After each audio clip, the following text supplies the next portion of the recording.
میں جلدی سے اٹھ کر جانے ہی والی تھی کہ فہد نے مجھے روک لیا اور بولا، میں ایسے ہی تو نہیں کہتا تھا کہ تم اب جوان ہو گئی ہو۔ فہد نے بڑے پیار سے مجھے اٹھایا، بیڈ پر لے جا کر ڈال دیا اور خود بھی میرے ساتھ لیٹ گیا۔ میں شرم سے شرمائی ہوئی کہ اب کیا کروں، لیکن وہ اپنے کام میں لگ چکا تھا۔ میں بار بار کہتی رہی، فہد میں تمہاری بھابھی نادیہ ہوں، ابھی میری شادی بھی ہوئی نہیں۔ لیکن فہد میری ایک بات بھی نہیں سن رہا تھا اور کہہ رہا تھا کہ ایک بار کھیل لو پھر سیکھ جاؤ گی۔ میں بھی دل ہی دل سے اس کے ساتھ شامل ہو گئی۔ وہ زور سے حرکت کرتا تو درد ہونے لگتا اور میں تھکن محسوس کرتی، لیکن اس کے انداز اور تجربے کی وجہ سے میں بھی مکمل طور پر شامل ہو گئی۔ رات کی تنہائی میں گھر میں صرف سعیدہ امی، ابو محمود اور ہم تھے، اور فہد کی یہ حرکتیں مجھے مزید الجھا رہی تھیں۔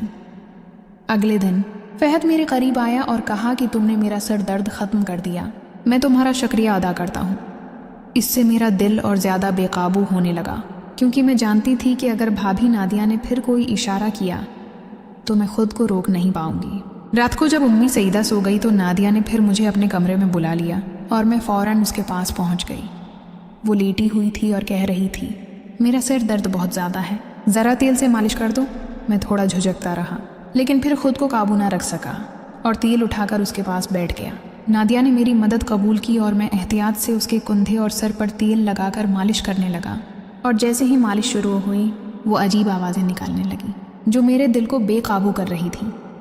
میں اپنے آپ کو قابو میں رکھنے کی پوری کوشش کر رہا تھا، لیکن ہر لمحہ اس کے قریب ہونے کا احساس اور آوازیں مجھے مزید بے چین کر رہی تھیں۔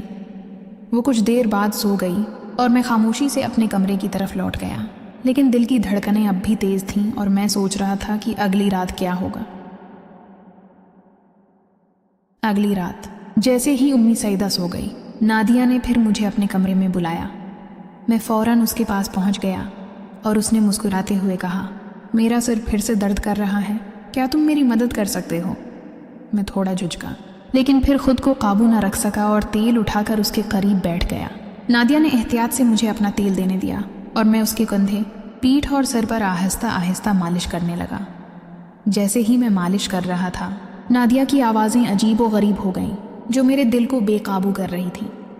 میں خود کو قابو میں رکھنے کی پوری کوشش کر رہا تھا، لیکن ہر لمحہ اس کے قریب ہونے کا احساس اور آوازیں مجھے مزید بے چین کر رہی تھیں۔ مالش کے دوران نادیہ نے مجھے کچھ لمحوں کے لیے اپنی آنکھوں سے دیکھا اور مسکرا کر کہا، تم واقعی اچھا کام کر رہے ہو فہد۔ میں نے سر جھکا کر مالش جاری رکھی۔ دل کی دھڑکنیں تیز تھیں اور ہاتھ تھوڑے کانپ رہے تھے، لیکن میں محتاط رہا۔ تھوڑی دیر بعد نادیہ کی آوازیں کم ہو گئیں اور وہ آہستہ آہستہ سو گئی اور میں خاموشی سے کمرے سے باہر نکل آیا۔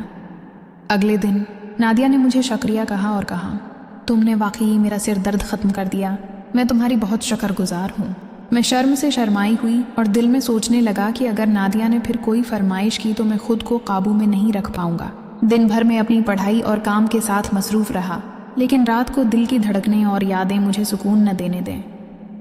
جیسے ہی رات ہوئی اور امی سو گئی، نادیہ نے پھر مجھے اپنے کمرے میں بلایا اور میں فوراً پہنچ گیا۔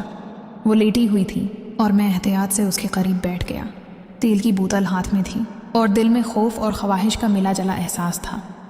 نادیہ نے آہستہ کہا، فہد تم ہمیشہ میرے ساتھ رہتے ہو، یہی مجھے سکون دیتا ہے۔ میں نے سر جھکا کر مالش شروع کی اور اس کی آوازیں اور حرکات مجھے مکمل طور پر بے قابو کر رہی تھیں۔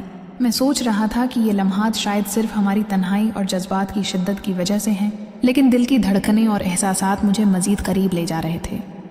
رات کے سناٹے میں اور نادیہ خاموشی سے یہ لمحے گزار رہے تھے، اور میں جانتا تھا کہ یہ تجربہ ہمیں